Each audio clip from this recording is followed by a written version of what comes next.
Yeah. We're live. Hi, hello, and welcome to another video.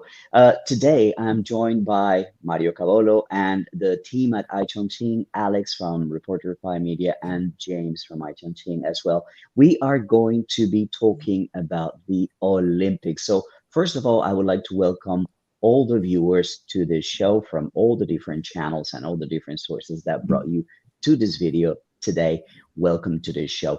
Allow me to first say welcome and good day to the people that are with me. So I would like to start with Mario. How are you today? Fernando, it's been a long time. Great to be with you and to join Alex over at iChongqing.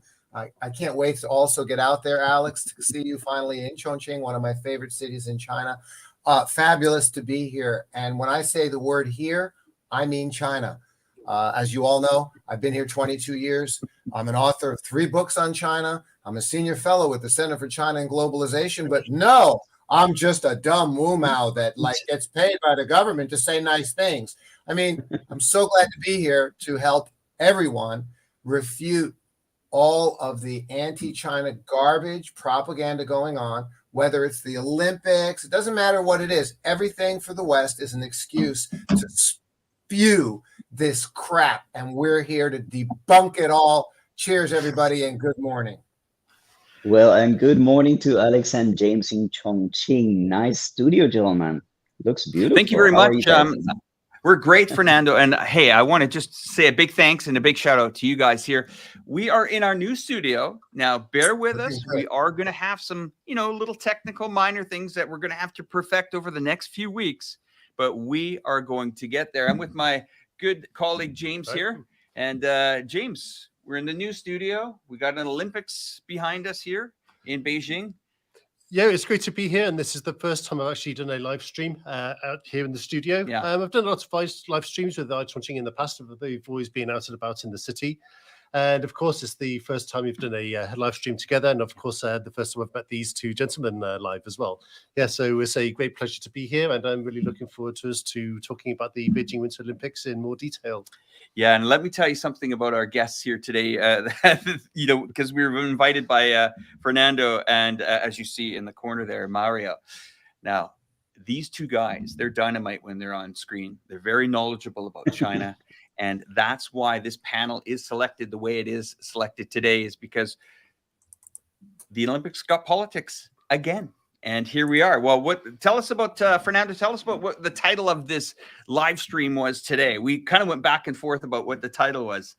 Maybe you can give us some insight on that. We were thinking about calling it the gold medals, the media, and the truth. We were calling it different things. And we ended up with what Mario suggested, which is, well, China's finger to the West, because it is a very important event that the West didn't really want to happen. So before we go into we have basically 4 topics that we want to talk about. We are going to discuss the opening ceremony. We are going to discuss some of these athletes that are representing other countries, namely Eileen. So just stay put, because we have so much to tell you about her.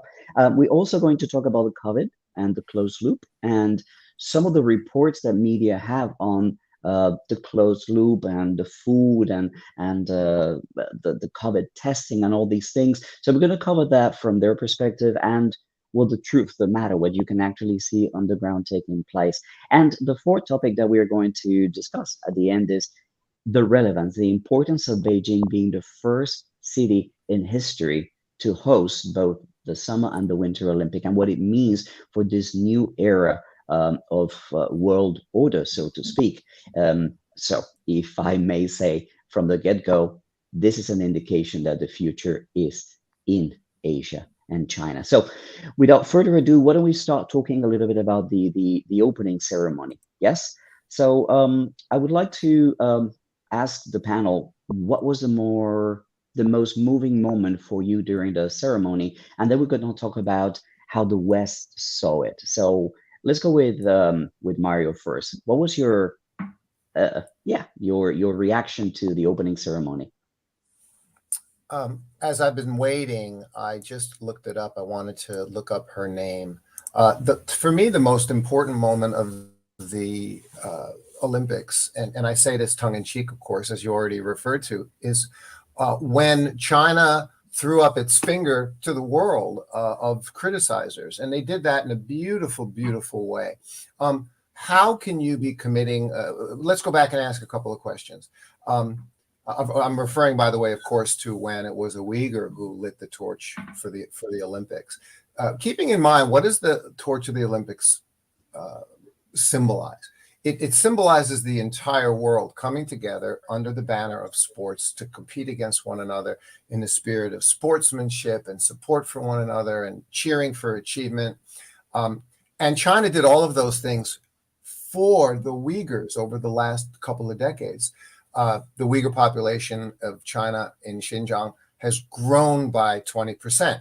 I don't know how you call that genocide. It's bizarre to me. I don't recall the population of the Jews under Hitler growing by 20% while they were being gassed in gas chambers. That I don't think that they grew by 20%. I think that their population shrunk in a horrible nightmare that the world still needs to remember, and reminds me of how they are actually bastardizing and demeaning the true meaning of the word genocide. They are insulting and disrespecting the real victims of real genocides committed by countries like Saudi Arabia, backed by United States weapons, in places like Yemen right now, or Christians who have been truly genocided in places like Somalia.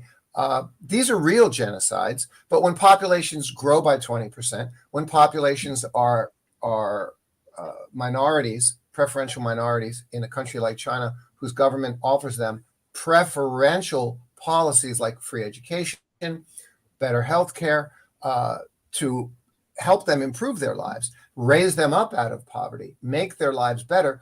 I don't know, but in the real world that I live in, and that I think all of you live in, we don't call any of that genocide. It's nonsense. It's propaganda. It's pathetic. It's preposterous. Every time you ask China about it, this is their official reply. This is a completely and entirely made up story. And what did China do to go ahead and send its finger to the world?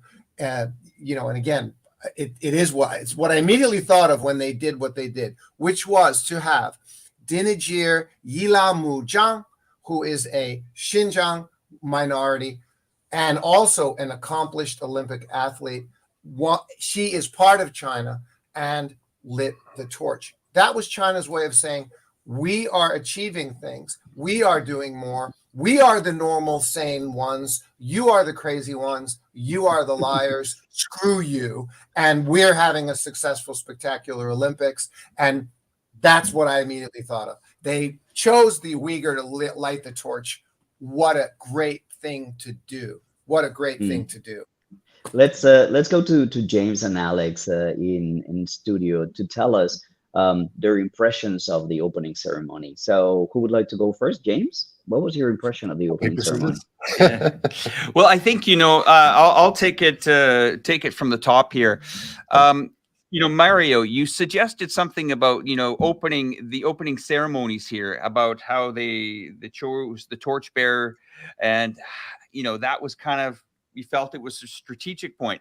Let me explain to you what happened in Canada this year. Canada, we had quite a disturbing, a real life issue go on there with our Native Indians in Canada. We had a lot of these. I'm pretty sure you guys are familiar with what story I'm talking about, with a lot of these graves that were found. And it's funny how they mix politics and sports together. Well, in Canada, we have what is called the Canadian Football League. And this is quite a large sporting events throughout Canada, just as hockey is in the Olympics.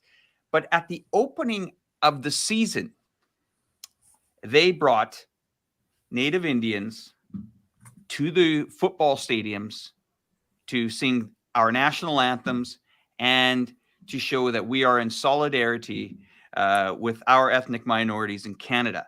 So Canada has done the exact same thing on what has happened here at the opening ceremonies. Now, where's the major outcry with that?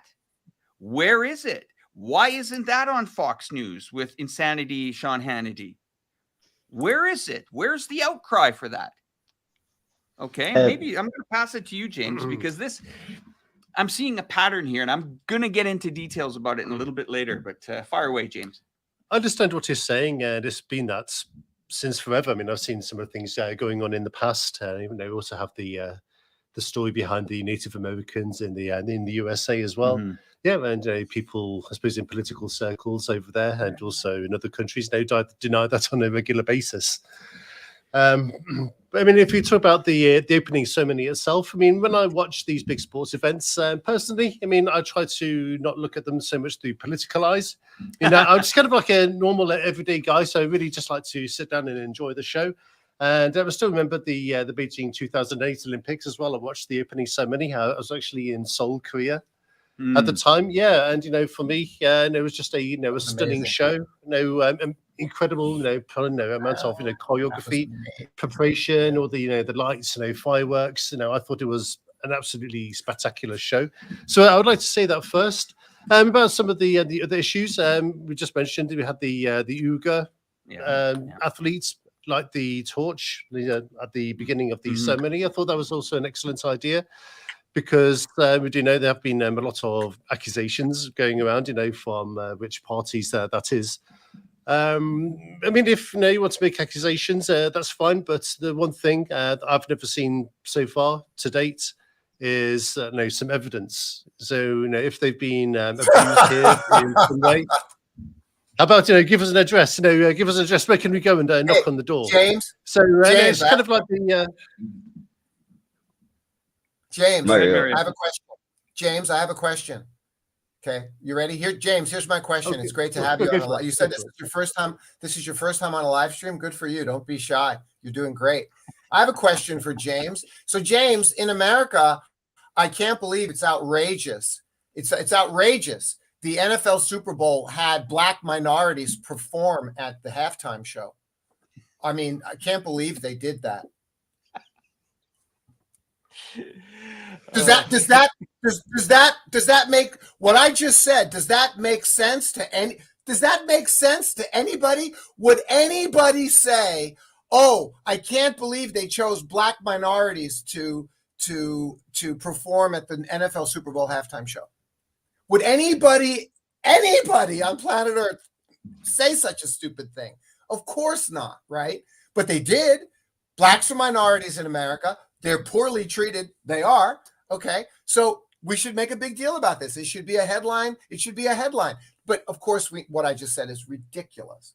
Okay. And I don't think it and I don't believe it. And yet that's exactly what the Western media does with China. Oh, they had a minority to light the torch in the Olympics. And they go on and on with all that. So no matter what China does, we know they're going to paint it black, right? That's what they do. I have to jump in and show you a couple of things that media outside of China are saying. James, you just mentioned the idea of just accusations of genocide and proof of genocide. Well, let me show you a very, very short clip of how they handle evidence of genocide in the West. This is Mr. Glenn Beck, okay? This is him talking to hundreds of thousands of Americans. Listen to this, please.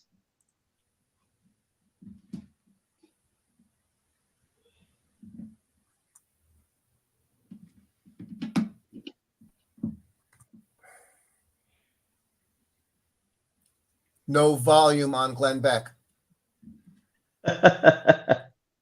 So the evidence is somewhere else. We'll bring it on Monday, James. So sorry about that.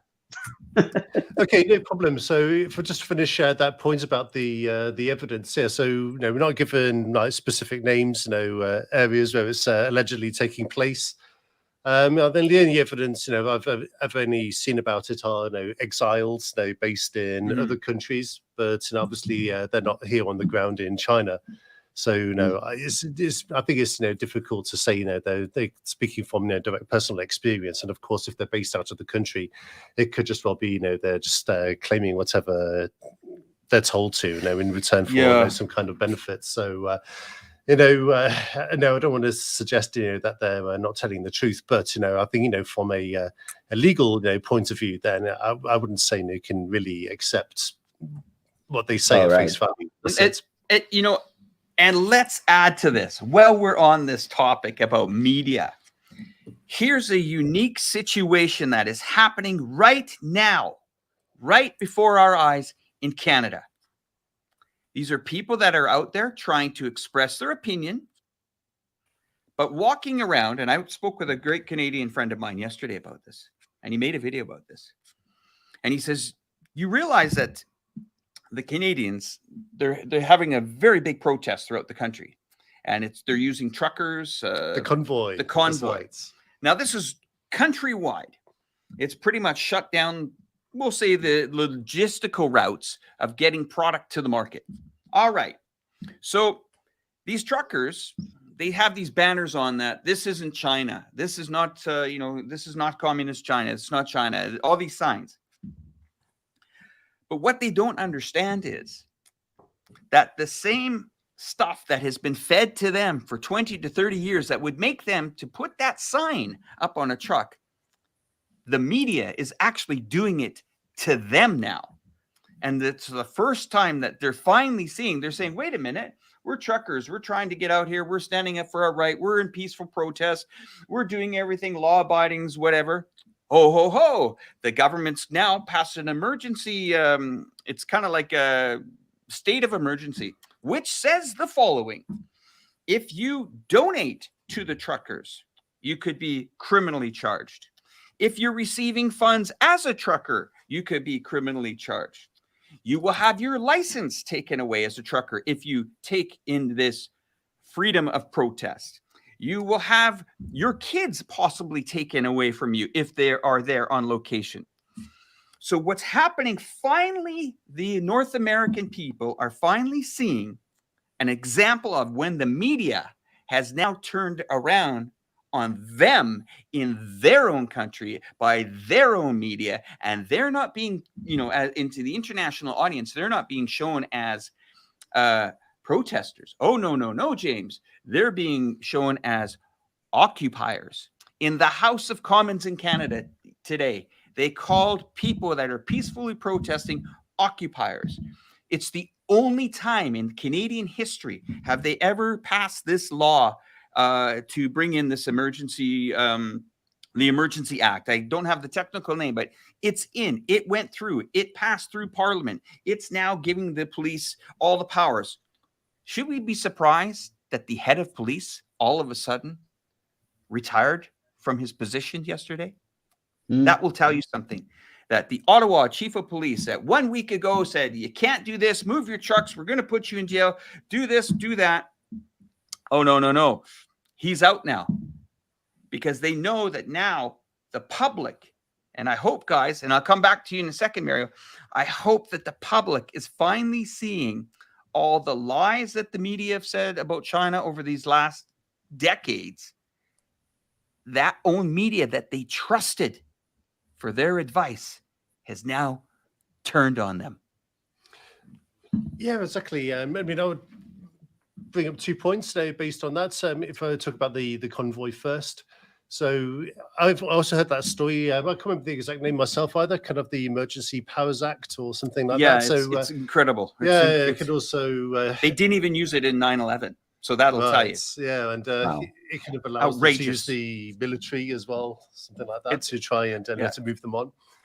But I suppose it goes back to the original problem. The original issue is about the mandates for what, isn't it? So a lot of these truckers were at risk of losing their jobs if they did not take the. I don't know if I should say the word on the live stream. Yeah.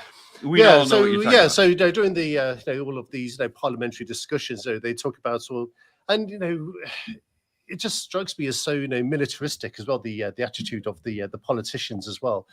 So, and even if I talk back with some friends or even some family members back in the UK, I think they watch maybe the mainstream media too much because they always have such a vindictive attitude. No, they should be fined, they should be imprisoned or something like that. But how about you just deal with the issues. It's actually a very simple issue when you come down to it. They're just at risk for losing a job because they don't want to be subjected to something they're unwilling to be subjected to. Gentlemen, I would like to get back to the topic of China and the Olympics. I want to show you a photo, and I want you to tell me what this tells you. This is a photo from the opening that was pretty touching in some sense. Right. I would like to ask Mario, what is your interpretation of this little dove that kind of like flew away and was brought back into the flock? Mario, what's your take? Little lovely doves who flew away and were brought back into the flock remind me of Abraham Lincoln.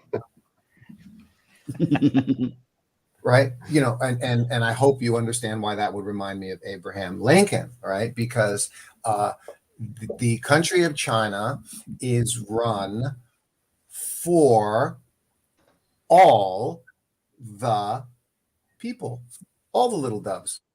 Okay. And the country of America is an oligarchy and plutocracy that is literally run and governed for the benefit of the wealthy and corporate class, not for everyone.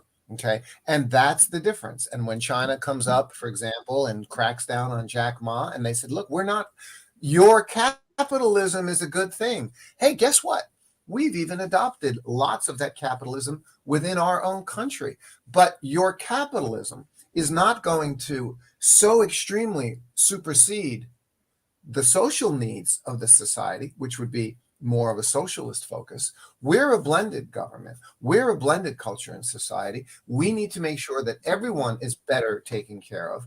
And China has a long way to go in that regard, like any country does. I mean, you got lots of people who are struggling and still need to raise up their lives.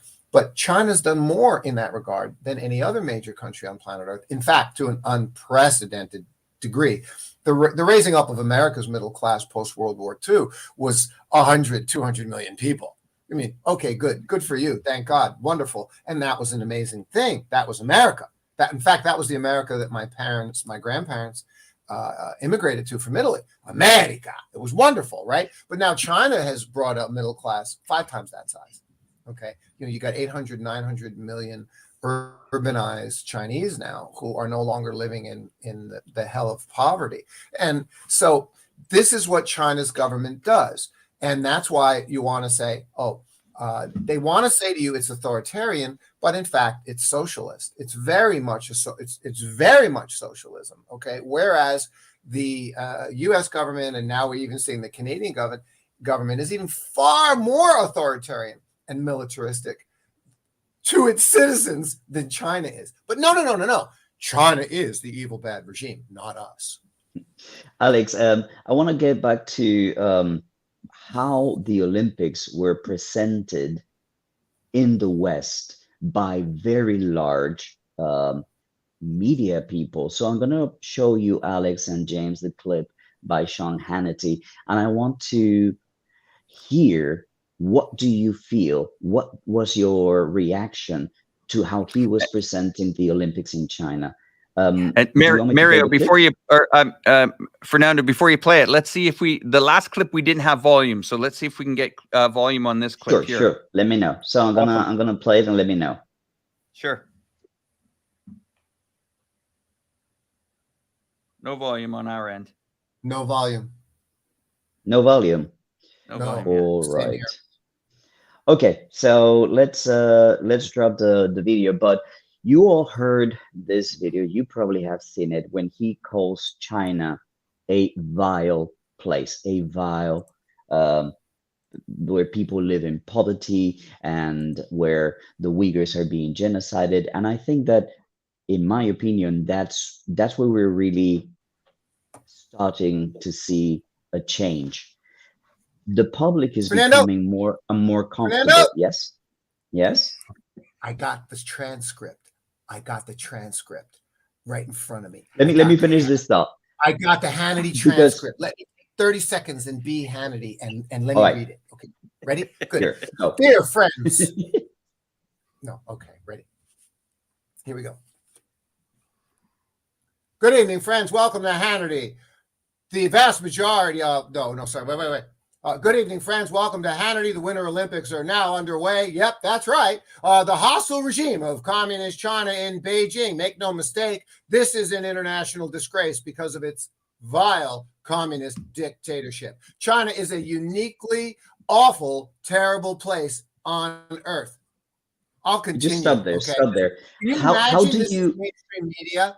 Can you imagine this is mainstream media? Go ahead. What, Fernando? Where are we that even today the enemy is communism?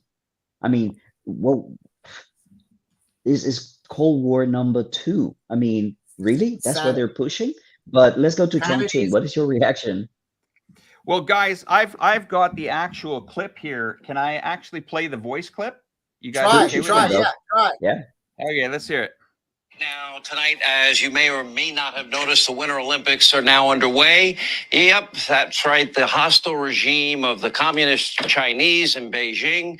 Make no mistake, this is an international disgrace because of its vile communist dictatorship. China is a uniquely, awful, terrible place on earth. The vast majority of their 1.4 billion people, they live in abject poverty and squalor. And by the way, they're the lucky ones. China's ethnic minority Muslims, the Uyghurs, they're forced to live in camps where they're used to slave labor, torture, murder happens. And one of China's star tennis players just disappeared after accusing a communist official of rape. Her claims were wiped right off of China's internet. There is no freedom in China. There's no freedom of religion, no freedom of speech, no freedom of thought, no freedom at all. You can be thrown in jail for using the wrong words, believing the wrong things, or sharing the wrong links online. Censorship, that rules the day. And if I were in China, I'd be locked up probably right about now for this monologue. Now, let's not forget. You should be. Yeah. Now, Hannity did say one thing in his last quote. He would be probably locked up for what he says. Now, my brother-in-law always said, there's freedoms, but some of these freedoms use it to be freedom to be a blank. and that's what I think of Mr. Hannity. But here's the scary thing. You're talking about the openings here, Fernando. This started back in Beijing when they hosted the Olympics back was 2008, right? Sure. I mean, I remember the first discussions on taking this kind of approach, this kind of attitude was kind of going back to when it was first awarded in the year 2000, I think. Well, I remember there was a big uproar about, did Beijing fake the fireworks?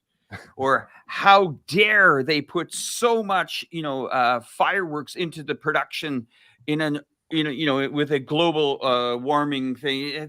They're going to spin every angle. I mean, should we be surprised that they are coming down and even before the microphone opened up, they even were analyzing, oh, look at Vladimir Putin. Look at how he is. And the cameras were focused on it. And, they bring in that filter from BBC. I mean, if you watch both TV channels, you got a beautiful color. We're here in China. We see it on, CCTV and stuff like that. Beautifully looking games. But then the weather outside on some of these events doesn't look as good as it should. It's crazy. But that's what's going on. It's right down to the camera, the filter, it's Fernando, you've got it totally right from the start here. It's been the way they've criticized this even before it happened. What I think is really concerning to me is how language is slowly permeating into mainstream media. Yeah. Now they're talking openly about genocide. They're talking openly about comparing China to German Nazism. They're talking about the Uyghurs and the genocide as if it were the Jews. And here's the thing: media knows how far they can push the language. So we are there. We're at that level. We're at the point where they can actually say it to millions of people on mainstream media. China is a Nazi state. China, there's genocide.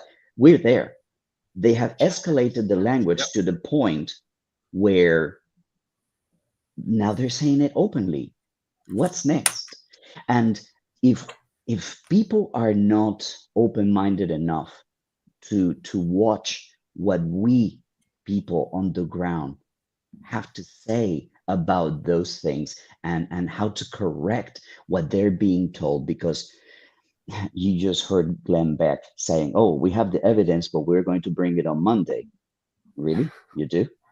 Pompeo said they have tons of evidence just 3 days before he left office, and he never presented it. Where is the evidence? There has never been evidence, but they have managed to get everybody comfortable with this kind of language, comfortable enough that they will believe it and support actions against China, that there really is just WMDs 2.0. That's my biggest fear. Now, we've talked about the opening ceremony for half an hour. Let us go on to talk about the athletes for a minute, okay? And I think that when we talk about the athletes, perhaps the most important lie and media attention has been given to Eileen Gu. So let's talk about her, and let's play a clip of what Eileen Gu did when she chose to represent China. Eileen Gu, for those of you who don't know, for those of you who have been living under a rock, it's an American skier and jumper and snowboarder, if I'm not mistaken. Her mother is Chinese, her father is American. So she grew up in America, and she decided 2 years ago to announce on Instagram that she was going to participate in the Olympics representing China. This is an 18-year-old girl that has been called by Hannity, by Jake Tapper, by all kinds of media pundits as a traitor, because she chose to represent China. Now, she just went on to win gold in her first competition. And just yesterday, she won silver in her second competition. She is expected to do very well in her third competition, which is coming on real soon. So let's talk a little bit about Eileen Gu. So I would like to hear, Alex, what's your take on the coverage that she's been given, and if there is any truth, or is there any foundation to this kind of attack? So Alex, here's to you. Well, here's where it gets interesting, because there is an elephant in the room here. And I, as a Canadian, I know what the elephant in the room is, and I bet you this panel doesn't. What happens when it may happen, not this Olympics, but in the future, that the Chinese hockey team wins a gold medal? And why do I bring that up? Because there are 11 Canadians playing for the Chinese hockey team at this Olympics. So what if China won the gold medal in hockey? Should China be outraged? Should they be upset that 11 Canadians came over here? Yeah, that's an interesting point. I mean, I could give my own personal angle on Eileen Gu as well, because maybe I do have some family situations that are similar. So I don't know if the audience knows. No, my wife is from Chongqing, and we have 2 daughters. One has a UK passport, like myself, and the other one, for practical considerations, she was born here and has grown up here, has the like the Chinese hukou, the ID number. So in the case of my elder daughter who has the British passport, I don't know if the audience knows that in China they don't recognize dual nationality, but they have a special rule for minors, as in under 18s, and that if they have a foreign passport but a Chinese parent and they're living in China, they are kind of recognized as being Chinese from the point of view of immigration. And they have a term for it, actually. They call it like citizenship conflict, something like that. And basically what it means is they can live here as long as they want, without any restrictions. They can go to the schools here, anything like that. Wow. But because they have the foreign passport, so they don't reach the requirements that they can actually get a Chinese passport or an ID card or an ID number. And this and also another practical consideration is that when we leave the country, she doesn't use her UK passport, but we go to immigration. and we get an entry-exit permit. Mhm. And then once you leave the country, then you just use your UK passport normally. But when you reach the age of 18, then people in their situation have to make a decision. So either they can continue using their foreign passport, and they kind of lose their conflict of citizenship status. So was they 18, if they wanted to stay in China, they would have to maybe get a residency visa, something like that, to continue staying here.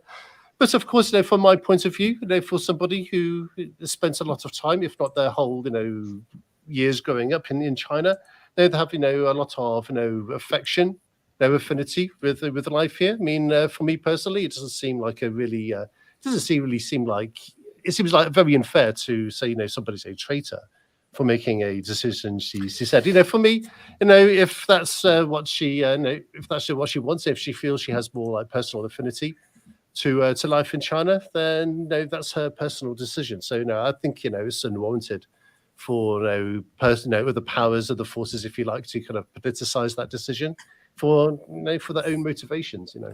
James, James does bring up an interesting point. I mean, all of the people on the panel here have an interesting situation. I'm married to a Lithuanian who is, Lithuania is part of the European Union, but still does not allow dual nationality.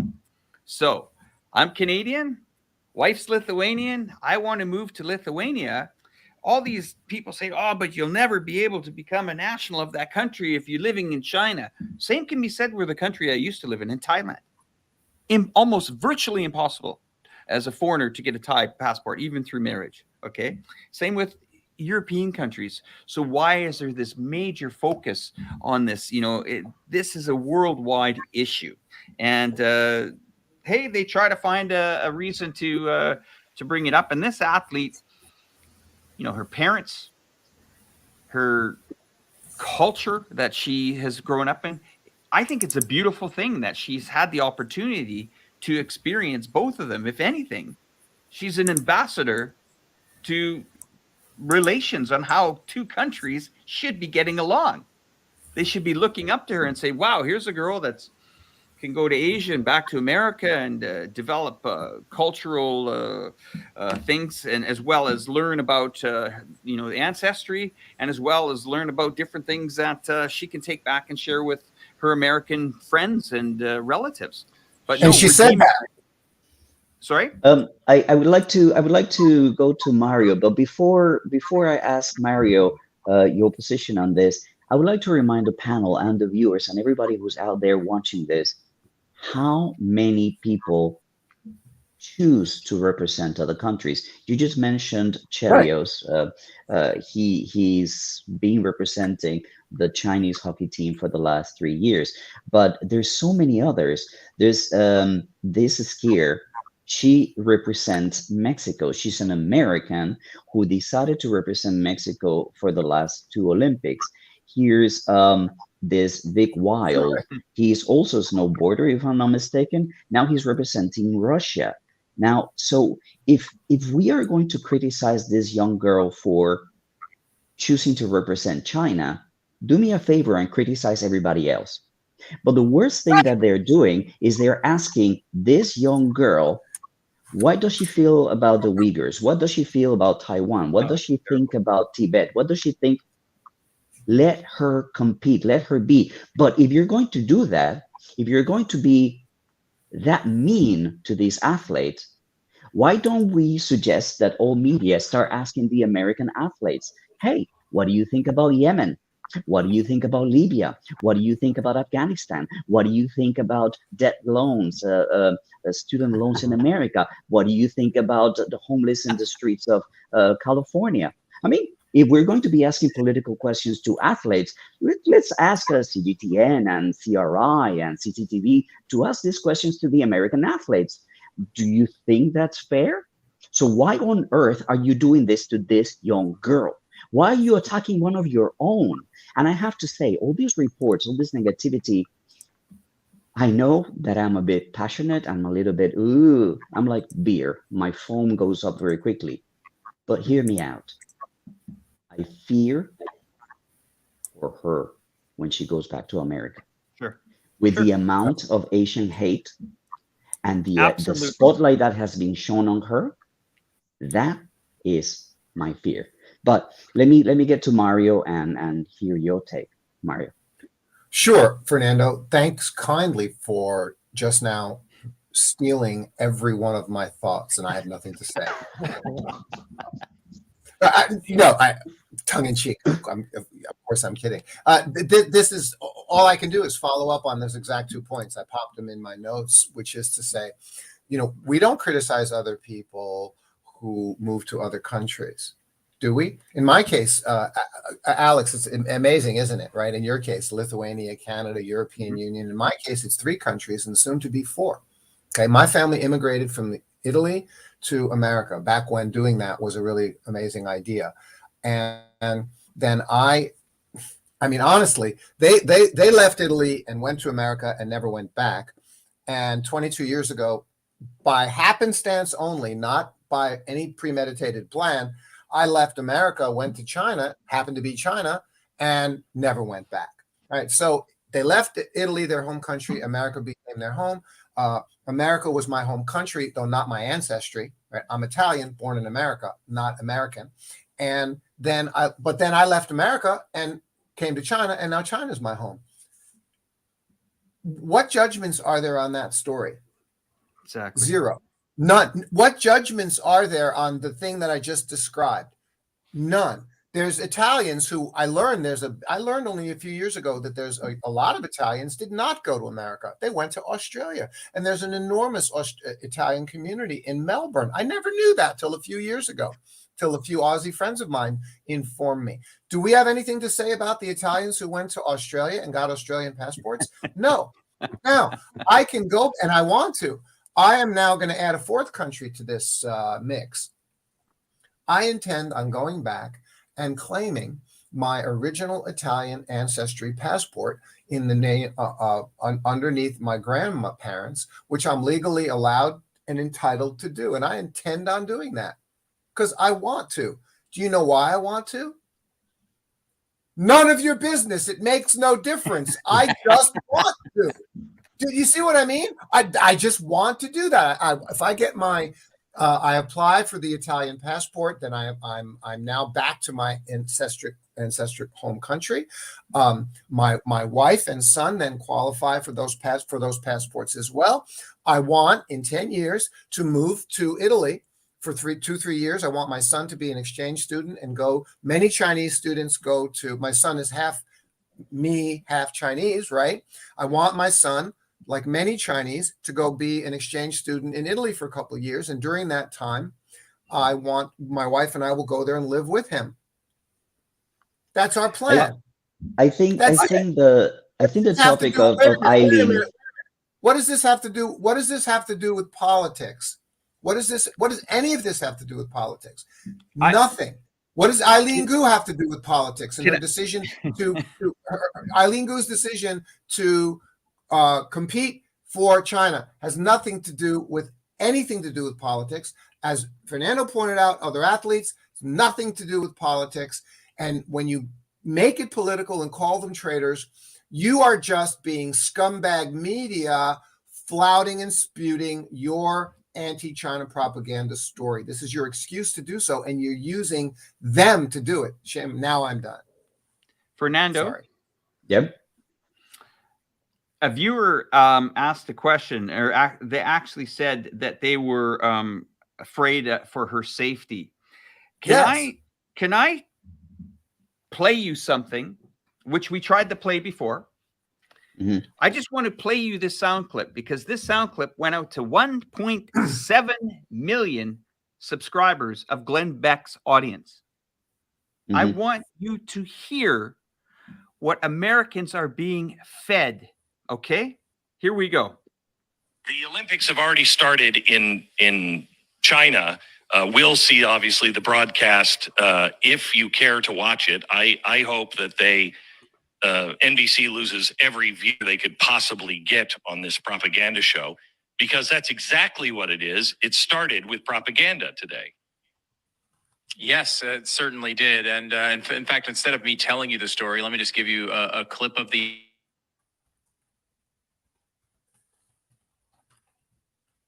Alex, we lost the audio.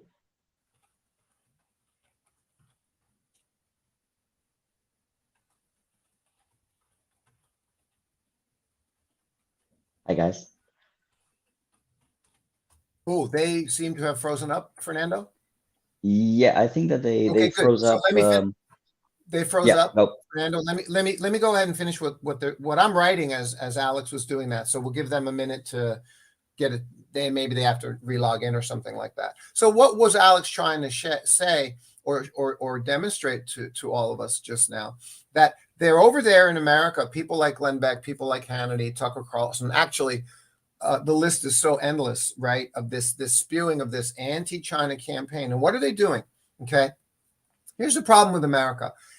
That's a neoliberal democracy. It's not a democracy, but for the sake of the conversation, it's a neoliberal democracy. And in a neoliberal democracy, everyone is encouraged to express themselves, including being a bit nuts. Okay, if you want to get spikes in your face and tattoos all over your body, go for it. Okay, nobody cares whether you're emotionally unstable or not. You want to get a gun? Get a gun. You want to try drugs? Try drugs. It's a neoliberal democracy. And you've got a lot of, and when I say a lot of, you got one mass shooting and school shooting every week now in that country. It used to be never. Then it used to be once a year. Now it's every week. Okay, you got a lot of emotionally unstable people. They're encouraged to be liberal. They have guns. And now you have a media fomenting hate. So this is increasing. So then these people who are already unstable, when you're unstable, you want a target. If I'm pissed off, I want to bitch about my ex-wife and blame her for everything. I'm saying I don't do that, but that's what you naturally want to do, right? And that's the problem, okay? So you got rising crime, rising murder rates. You've got people who are dangerous and who are being given a target with people with a target on their back to go after those people. This is what's going on. This is a horrifying and scary situation, and it's happening in America. Now, if there's any technical difficulties, I don't know what Yeah, to tell you. I think that is important for people to remember that a lot of the things that you're hearing from Sean Hannity, from Jake Tapper, from all this Glenn Beck, all these media people, I'm going to show you other clips and let you listen to other clips. Okay, they're back. They're probably all part of this 500 million a year to cover negatively the topic of China.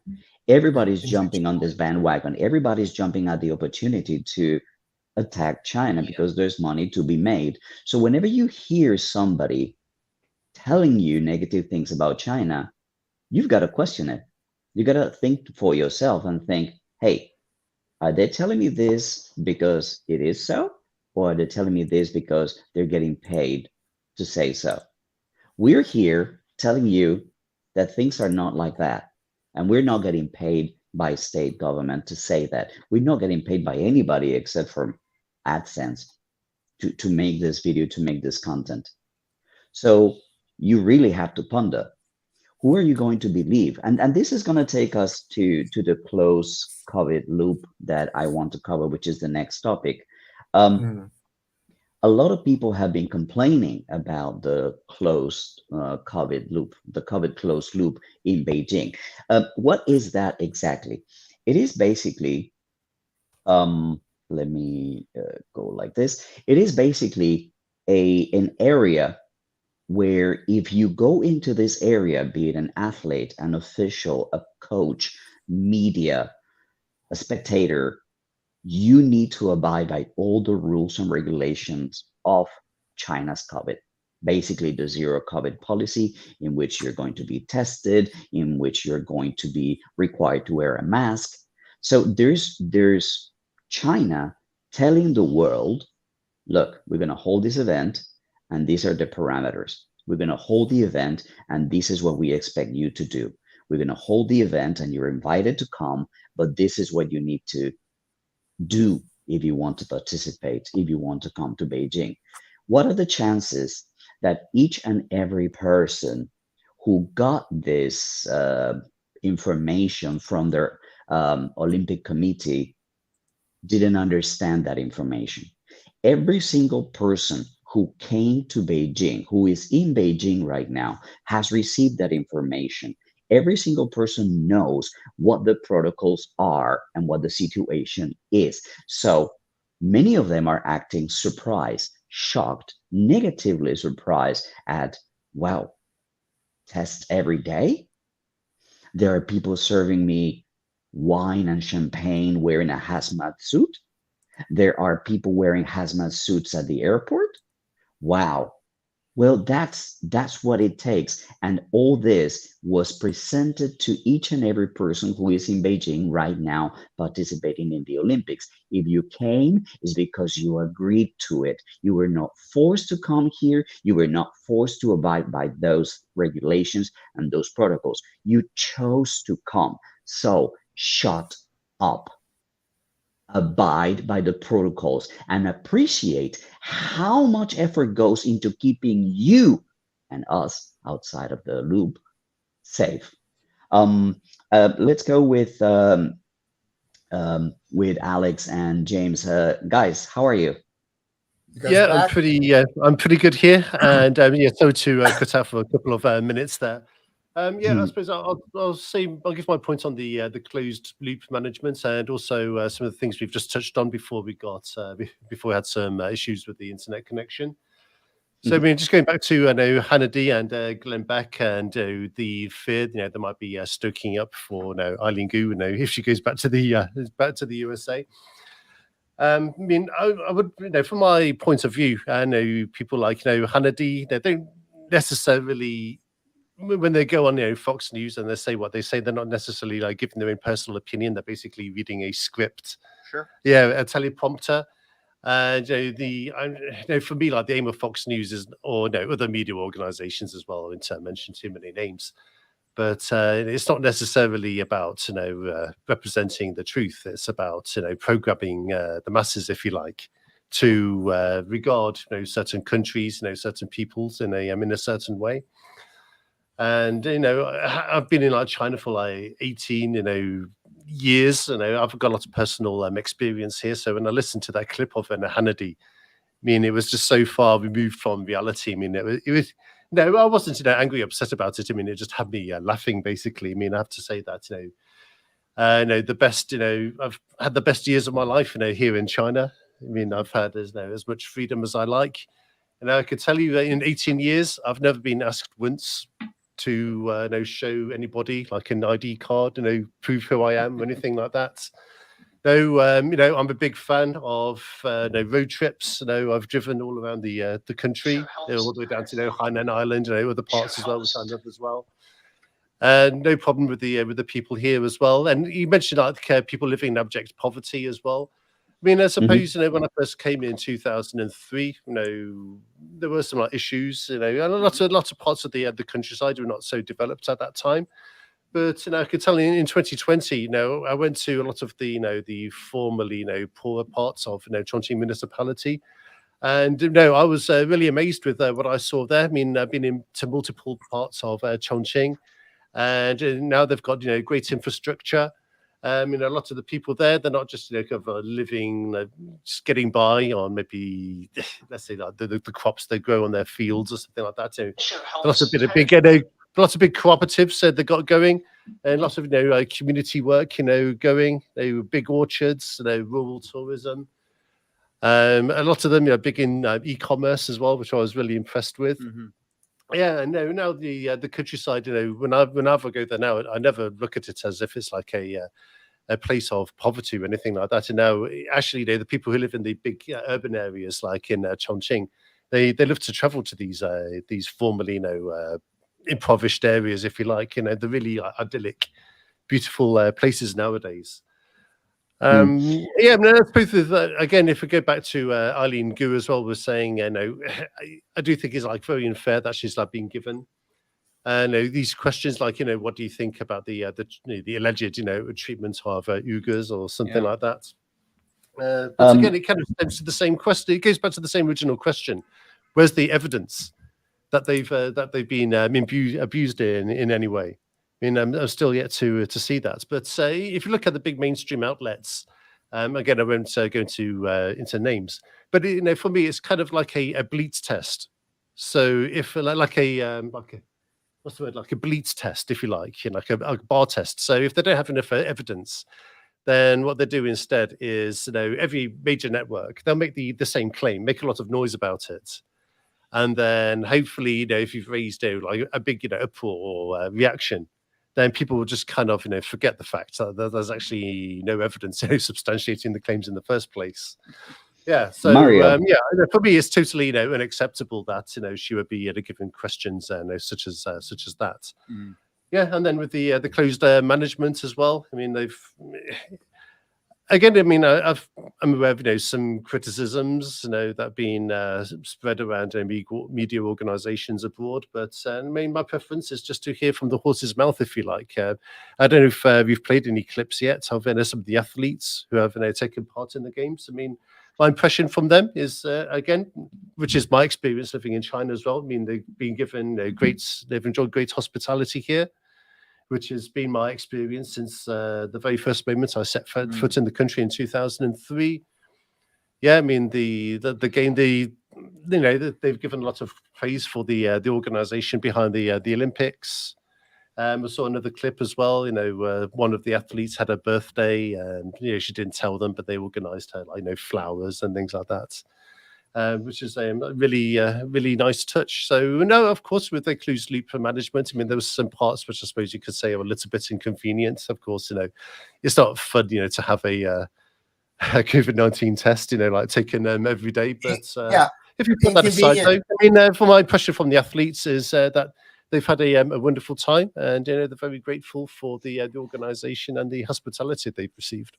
What I want to do with this video is to present a contrast between the way Western media is covering and the way millions of people are watching this Olympics and the way they actually take place. So let me share with you a very short clip. I'm going to use the audio here. I'm going to show you the video and the audio from here. So you understand what some people out there are actually sensing, getting from media. So let me show this right here, and I'm going to play it here. This clip, oh God. Norway or Sweden, right? Where the COVID restrictions have been lifted. Instead of picking communist China, no. Communist China does not deserve to host the Winter Olympics at all. Major mistake, especially with the virus in play there. And the draconian, authoritarian measures that they're using and implementing on the athletes. Okay, these athletes are losing hope.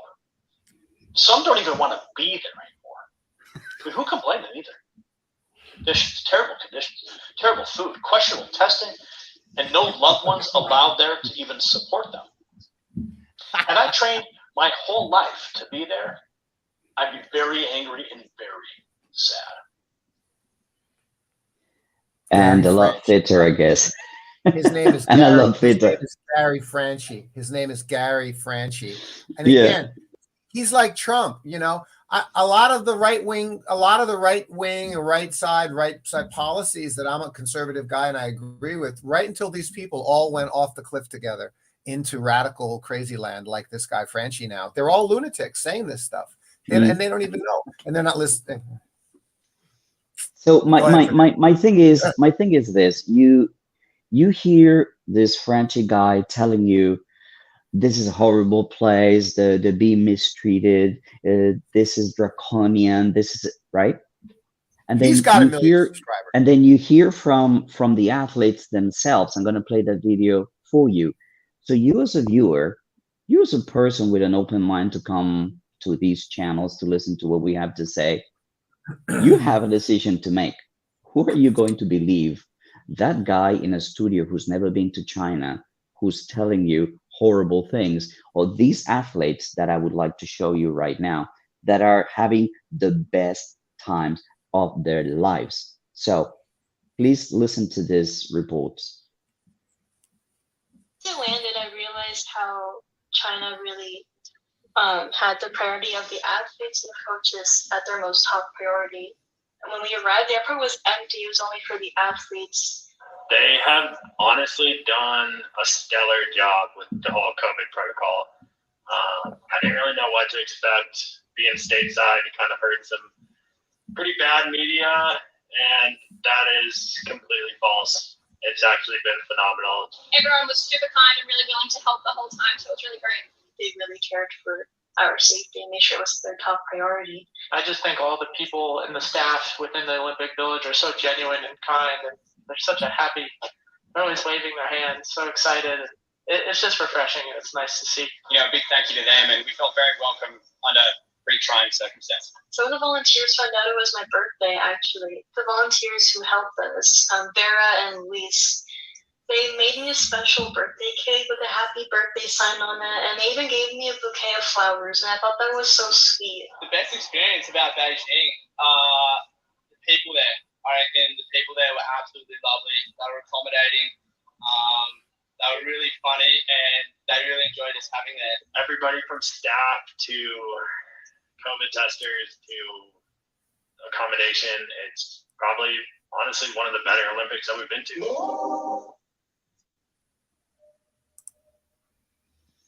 So No surprise. there you go, guys. There you go, guys.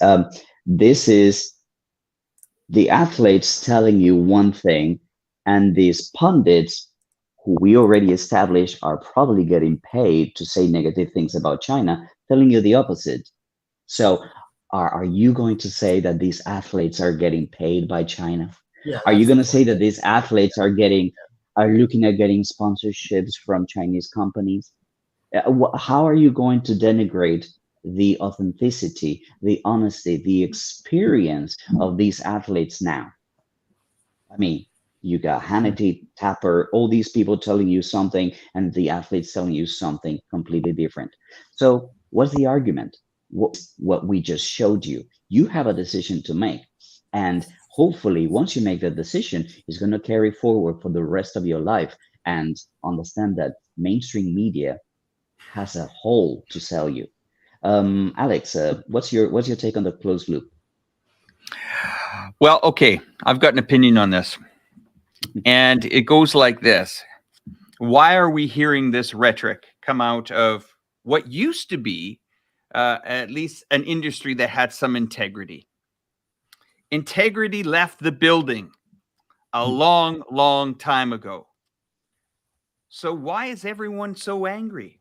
Why are they angry at a nice girl that's come halfway across the world, pulled off a gold medal? Angry. China bad. Why are they angry about a beautiful opening ceremonies? China bad. China bad again. It's terrible. It's bad. It's bad. It's bad. This is a deeper issue.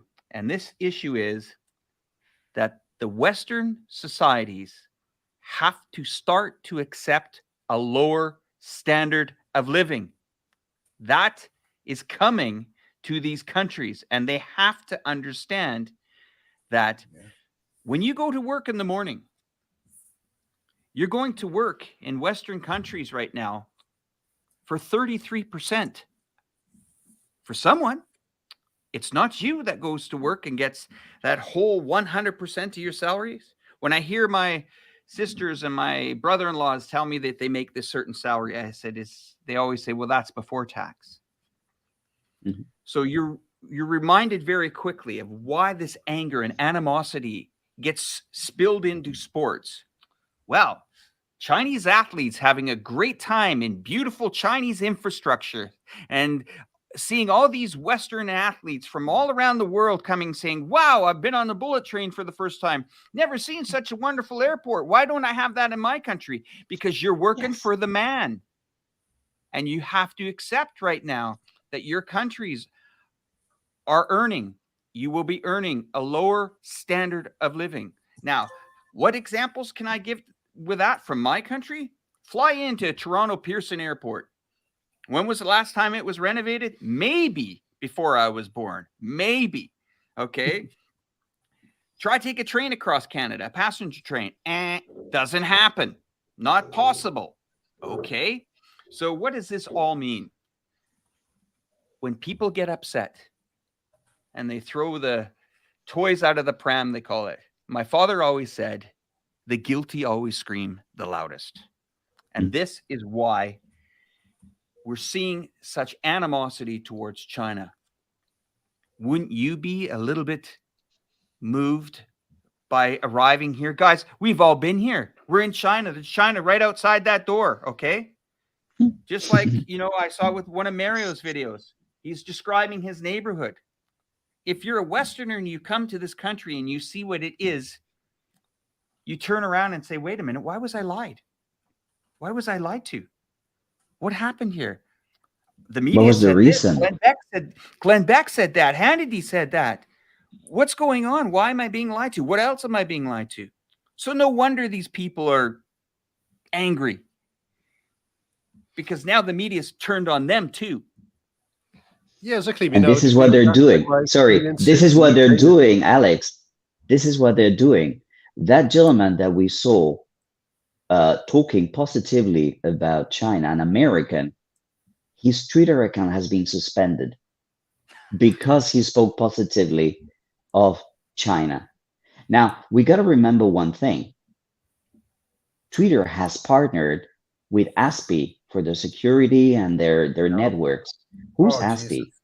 The Australian Strategic. Exactly. It's basically Twitter censoring somebody who's telling you good things about China. Remember the whole burner phones? Don't bring your phone. Nancy Pelosi told the athletes, please don't say bad things about China. I fear for your life. Really? Really? This is what you're seeing. You're seeing this American athlete Twitter account suspended because he spoke positively about China.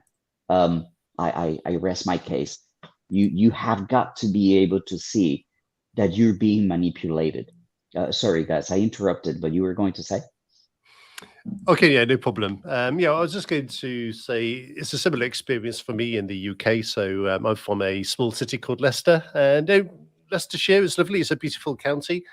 But I can say, when I get back now, I'm 41 years old now.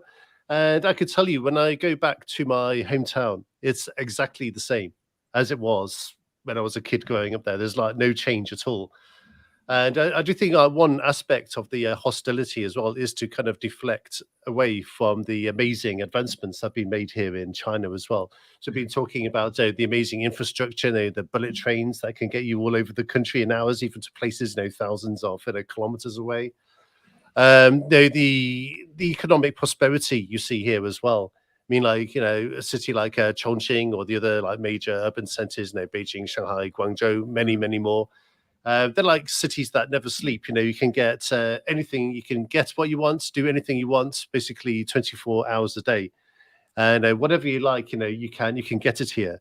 But like I said, back in my hometown in England, nothing has changed there. So you mentioned the example of railways. Railways have barely been renovated in decades in England, and they're private. A lot of them are privately owned. Yeah, so they went in the past. They used to be a national company when I was a kid back in the 80s and the 90s, but it was all privatized. Yeah, so now it's kind of functional if you like, but it's very expensive and also quite unreliable as well. At least in my experience going back there. And also when I go back as well, having lived here so many years, when it comes to 4 or 5 p.m. in the evening, everyone kind of closes down. And now I go back with my wife and it's kind of like, what do we do now? It's an interesting point that James is making there. Like a lot of people will say, to us, hey, China does some things wrong. China does some things bad and stuff like that. Okay, every country does that. We understand that. But I just want to give you an example one more time.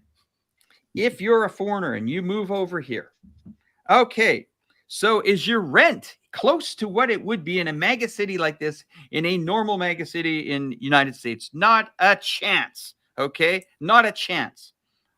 I got my electricity bill yesterday. Well, my mother got hers yesterday. It was $450. Mine was $25. Okay. My mother got her internet bill 2 weeks ago. Her bill, $146. Mine, $12. Now you might say, oh, but Alex, that's only rent. That's only internet. Okay, I can go on mobile. I can go on flying around the country internally. I can go on safety and security. Do I need to ramp up major insurance policies on my car because it's going to get broken into every week here? No. So I've saved money in insurance. My rent has gone down. My internet, thank you for the 5G. And all these things are part of everybody's life in North America and other countries. So to say that we are only here trying to say good things about it, I'm sorry, the proof is in the pudding there. The standard of living here with what people earn here, yes, there's certain areas that people earn a lot less, but they're not walking out of the front door knowing that they've left 35% for somebody to decide what to do with the money. And then even when you get out of work in Canada, for example, another 1/7 is taken if you want to go buy groceries. And if you want to go out to a restaurant, another 1/7 of that 1/7 of that 35% goes out the door. So is it really the freedom that we were told? Why do you think there's so much animosity in the streets right now? And of course, where do people spew the hate? And where can they spew their disdain for their countries? The Olympics. Let's blame somebody. Let's blame China. This is all China's fault. Everything's China's fault. My taxes in Canada at 35 to 40% is China's fault. It's all China's I think fault. Mario could bring us back to the idea of COVID being managed properly here in China. So Mario, what do you take us to the hypocrisy, the ungratefulness of media covering the Beijing Olympics in the safest country in the world? All the complaining about COVID, about the hazmat suits, about let it rip, go. Let it rip. Yeah, sure, Fernando. China is the largest, safe, stable, successful, capable, and civil country on planet Earth. Now that I said that, what's amazing about that statement is how easy it is to confirm that everything I just said in that statement is accurate and true. And nothing demonstrates that better than the country's ability to identify, manage, and then working together, the government with the people, control and manage the pandemic. We are in the middle of a pandemic. And because China was capable of doing that, okay, 1 million people in China didn't die. Who did die in the United States? They're fast approaching 1 million deaths. Now that's 1 million people who didn't die. For those of you out there who might want to regard living in and of itself as a human right that the government should help you have, just in case. So this is point number one. Point number two, I thought about how journalists should interview athletes. And I, as a journalist, would immediately want to ask Aaron Blunk and Eileen Gu and all the other athletes who arrived in Beijing. And after about 2 weeks or so, I would like to interview them. And one of the questions that I would ask every athlete is, how does it feel to be in a safe environment with COVID nowhere to be found for the first time in over 2 years? How does it feel to feel that safe and know that you're safe and aren't going to get COVID? Is that an amazing feeling for you? Do you want to go home actually, or do you want to stay here? I wonder how many Olympic athletes actually would rather not go back to their home country where COVID is 50,000, 100,000 cases a day, because they're here and they go, whoa. I mean, see, they're getting the reality check that I got 22 years ago when I arrived in China. I was like, whoa, this is not what people say it is. And of course it's not. But the media is not going to focus on that. They're not going to focus on anything good for the reasons that Alex mentioned. And I have a closing statement for the live stream, but I won't make it now. Fernando, back to you. Mm-hmm. Well, I think that the next topic, or the closing topic, will be the significance, the importance of Beijing having been the first city, the first venue to host the Summer and Winter Olympics. This is massive. this is extremely significant. This is the International Olympic Committee realizing that the future of the world, the future of humanity, the future of mankind, the future of the economy, the future of the world is in China.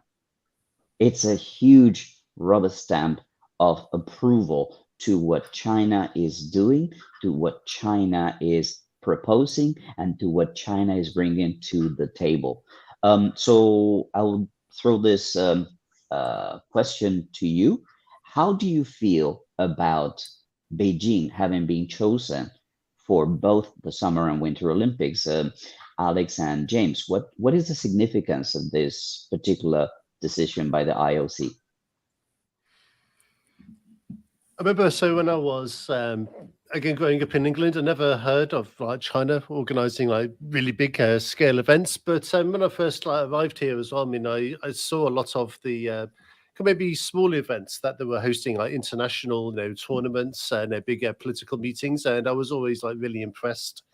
Again, at the level of organization, the amount of hospitality that was given, and also the positive appraisal as well by all of the guests. I mean, I've seen that year by year and all the time I've been here. So with the Beijing Olympics, I mean, I really do think it has a big significance. Like China is now like a big international stage. We can successfully hold the biggest tournaments in the world. Another point that sticks out for me as well is, and if you look at some of the past editions of the Olympic Games, a lot of the infrastructure they invested in kind of could have went to waste. So if I bring up some names, I don't know if that's a good idea, but maybe Athens, Greece, Greece, other ones I don't know about, Atlanta, things like that. The World Cup, also Seoul as well when I was living in South Korea. Yeah. But basically, they spent this huge amounts of money buying, building up all of the stadia, if you like, and once the games were finished, they were basically mothballed, never touched again, just padlocked and just gone to waste. But I do like how in the Beijing Olympics, they also have a lot of foresight as well. So they're not just investing all of this money into sports infrastructure, just for a show, as good as the show is. So I really do like how they have repurposed, if you like, a lot of the stadia, such as the water cube in Beijing. So they've filled up the pool not with water, but with the with hydrogen. What's it called? It's carbon dioxide refrigeration, which produces the ice for the curling events. And the curling event has gone off really spectacularly, and that's one of the events I've really enjoyed watching. I really love the tactical prowess that goes into it.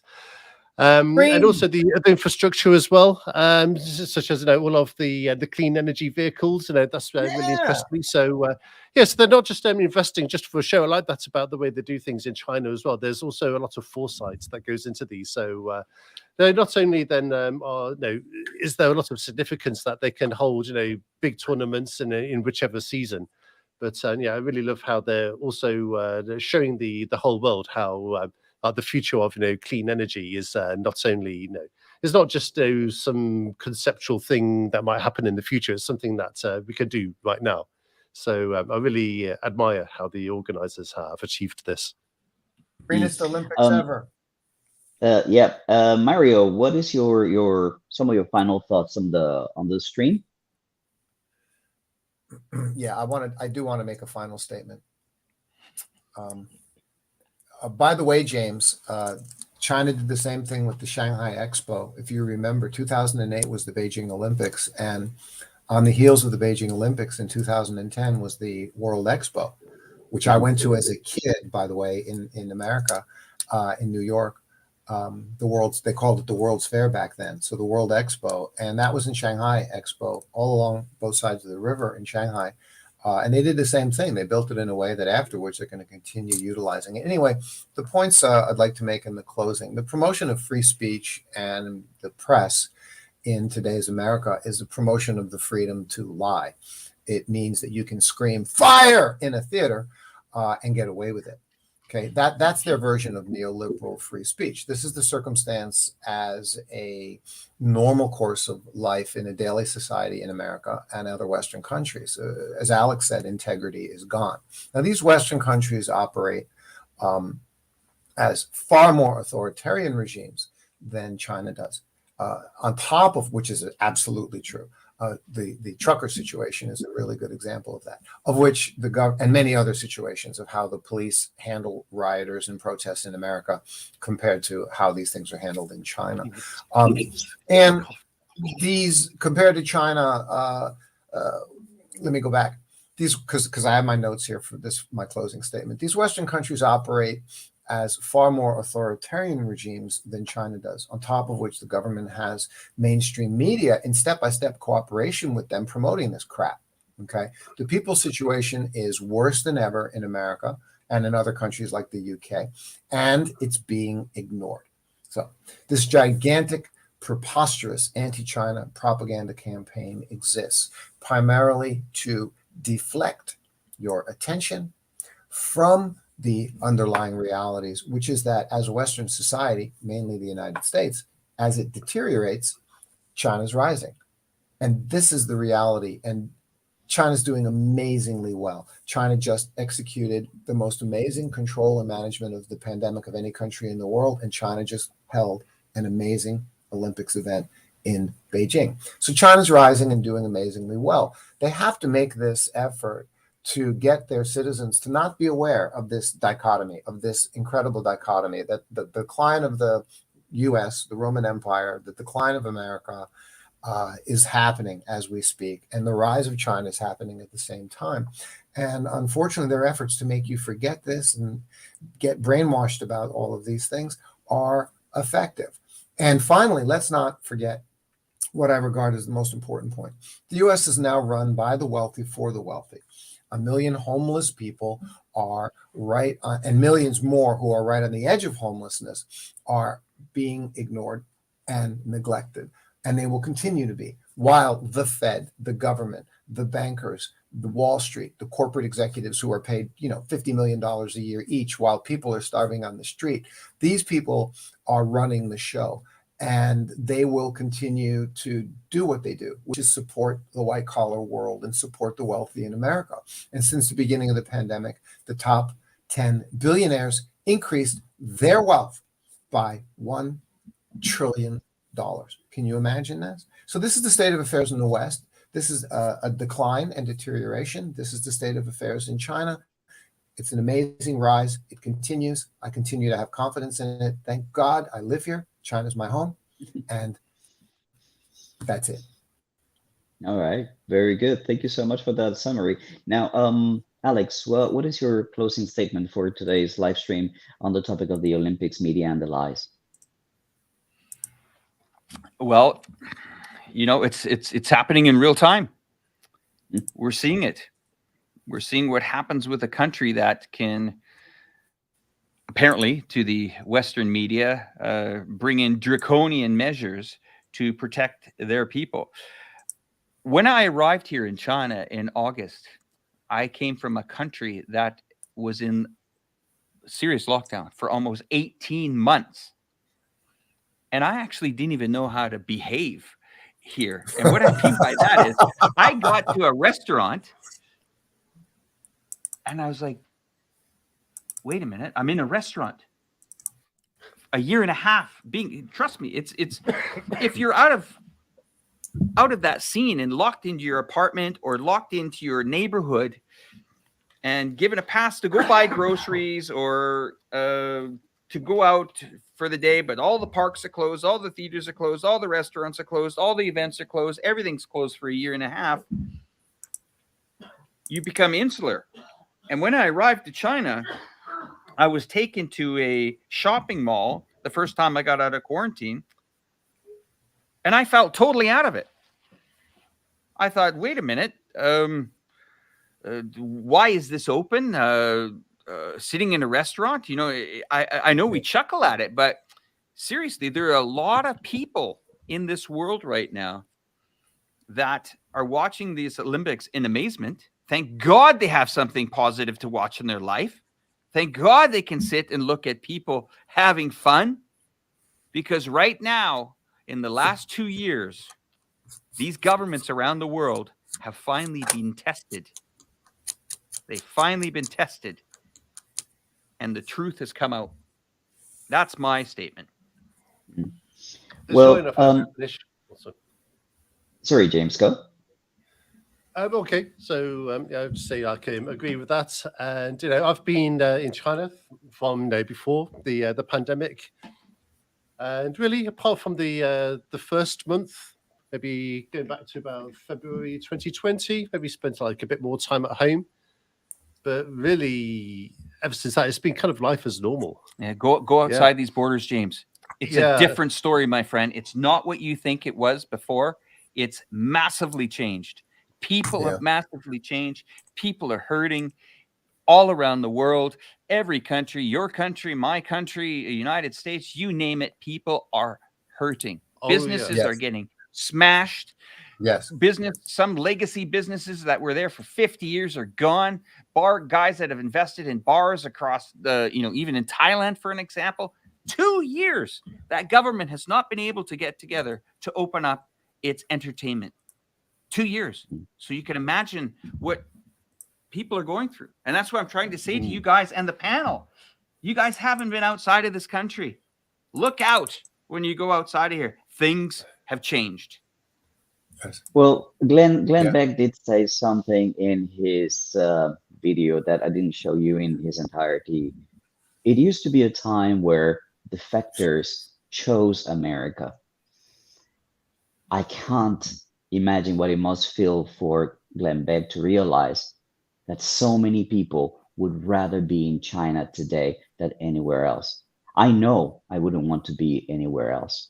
Look, my closing statement for today's live stream has to do with caution. Caution to our viewers and to those of you who do not necessarily agree with what we're saying. Caution. Pay attention to the escalation of language that you are seeing. It used to be alleged genocide, maybe, probably, likely. Now they're telling you to your face, genocide. Now they are not trying to be safe about it. Now they've escalated this communication, this message, to assert something that we know is not true. Right. You can if scream it were fire. true, if it were true, there would be evidence. And let me remind you, I invite anybody on my Twitter, on my comment section, point me to any evidence that is not NED funded or military industrial complex funded, or that comes from witnesses that become hearsay, witnesses that maybe not necessarily be refugees, but asylum seekers who have a story to sell you, who basically have a motivation to tell you horrible stories so that they can get their asylum granted. So point me in the direction of any evidence, and then maybe we can have an honest discussion. So that's my word of caution at the end of today's live stream. In the event of the Olympics, we have seen the rhetoric, we have seen the language escalating, and that to me is something that we need to fight. We need to counter, and we need to let people know that that is not okay. That's the way media manipulates popular opinion in order to make decisions that are going to take us in a path that's really, really dark in today's life, in today's day and age.